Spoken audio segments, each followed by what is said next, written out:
Assalamualaikum warahmatullahi wabarakatuh. Salam Om Swastiastu, Namo Buddhaya, salam kebajikan. Perkenalkan, nama saya Syahrini Dwi Sundari dengan NIM 22109123200034 dari Program Studi Kesehatan Masyarakat Fakultas Kedokteran Universitas Lambung Mangkurat.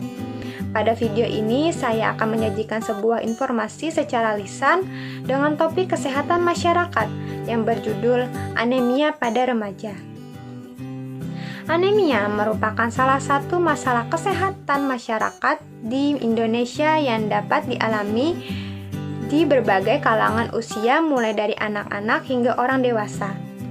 Menurut data Kemenkes RI tahun 2013 menunjukkan angka prevalensi anemia pada perempuan relatif lebih tinggi dibandingkan laki-laki, dikarenakan perempuan mengalami menstruasi setiap bulan sehingga membutuhkan lebih banyak asupan zat gizi, protein, dan sebagainya dibandingkan dengan laki-laki. Baik, semoga dengan adanya materi yang akan saya sampaikan ini berharap bisa menambah pengetahuan dan lebih menyadari tentang penyakit anemia, terutama pada remaja. Pengertian anemia adalah suatu kondisi di mana tubuh kadar Hb dalam darah lebih rendah dibandingkan batas normalnya. Hemoglobin atau Hb adalah salah satu komponen dalam sel darah merah yang berfungsi untuk mengikat oksigen dan mengantarkannya ke seluruh sel jaringan tubuh. Kekurangan oksigen dalam sel jaringan tubuh menyebabkan kita mengalami beberapa gejala antara lain kurang berkonsentrasi dan daya tahan tubuh yang lemah. Adapun faktor penyebab anemia. Faktor utama penyebab anemia yaitu kurangnya asupan zat gizi. Secara langsung, anemia disebabkan karena produksi dan kualitas sel darah merah yang kurang. Jadi, penyebab anemia sebagai berikut. Yang pertama, rendahnya asupan zat gizi. Yang kedua, perdarahan atau contohnya menstruasi di setiap bulan. Yang ketiga yaitu hemolitik atau kondisi saat sistem kekebalan tubuh yang menghancurkan sel darah merah dengan sendirinya.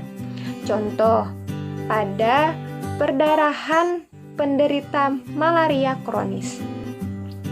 Kemudian ada faktor resiko anemia, yaitu seperti kurangnya asupan zat gizi, protein, energi, vitamin C, dan sebagainya. Kurangnya pengetahuan tentang anemia, kebiasaan minum teh atau kopi, diet ekstrim, siklus menstruasi yang tidak normal.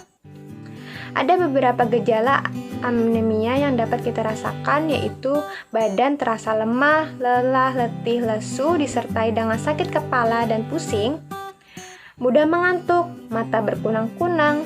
Secara klinis, penderita anemia dapat ditandai dengan pucat pada muka, kelopak mata, bibir, kulit, dan telapak tangan. Dari penyakit anemia dapat berdampak, yaitu yang pertama, menurunnya daya tahan tubuh sehingga mudah terserang penyakit. Yang kedua, menurunnya kebugaran dan ketangkasan berpikir karena kurangnya oksigen ke sel otak dan sel otot. Yang ketiga yaitu menurunnya prestasi belajar dikarenakan sulit berkonsentrasi. Pencegahan pada anemia dapat kita lakukan. Yang pertama itu menambah pengetahuan tentang anemia seperti mengikuti penyuluhan atau membaca materi tentang anemia. Kedua itu meminum suplemen atau vitamin. Yang ketiga itu meminum obat penambah darah jika diperlukan.